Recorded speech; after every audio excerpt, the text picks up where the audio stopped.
through hard work, through devotion, and through continuous effort. To our panelists, Mr. Amar Masood, Shaji Gul, Mr. Azaz Syed, Sabur Saab, Dr. Numan, your expertise spans storytellings, adventuring, screenwriting, investigating journalism, and much more. Together, we must address digital ethics, where you sit in the newsrooms beyond all of these things. What you share with the world, what you share with the students, what you share with the people of Pakistan carries utmost importance, and due diligence that is being done by your teams or by yourselves is of utmost importance. Together, we must address digital ethics that lacks today in a lot of different platforms that we see.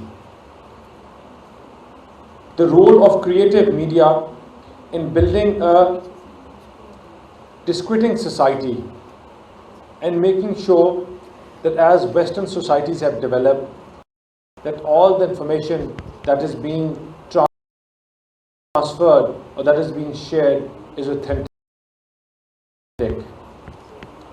Let this dialogue spark actionable strategies, collaboration between policymakers, creators, educators, prioritize truth over trends. It is unfortunate that we see today how media works on sensationalism. No one would care if a dog bit a man walking on the street. The news that everyone is looking for, how a man bit a dog. It is unfortunate that how these trends follow, how these trends take to big streams or big media, and how we can work together. Media literacy is not just an option. It is the cornerstone of democracy. And I think with these panelists on the board, as the Vice Chancellor was earlier saying, and Mr. Ali also, that this university, as you have started this subject, it is very important to work collectively and together. From my ministry, we will assure that I have worked with education. My career started as I was teaching, and I am very enthusiastic when it comes to education itself. So we would definitely, with the help of our panelists here as well, support you to make something where the next generation, especially you're the icons. When I started my political career and when I started working, Mr. Malik used to be at the Prime Minister House back then, years back. I think I'm talking about almost a decade back. So back then I would, everyone would give me a pat on the back and would say that you're the future of this country. There's a long way for you.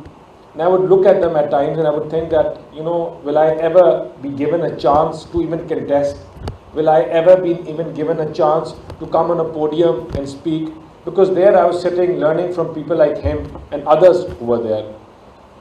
Then I realized over the years that education that I did in my early years and my entire education background helped me to be one of the youngest parliamentarians, helped me to be at those policy maker tables where men who were much more older but did not have the eagerness to learn were not standing there.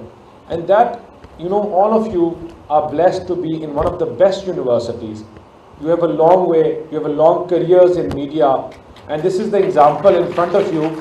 People like them, he didn't come from a billionaire family.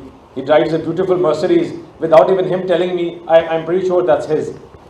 And all of them, all of these gentlemen sitting there, they didn't bring any bags of cash with them. It is their career which got them here. Their professional journalism, standing, I have seen them stand in front, जो कहते हैं ना कि उस time के, it is being covered, I can't say,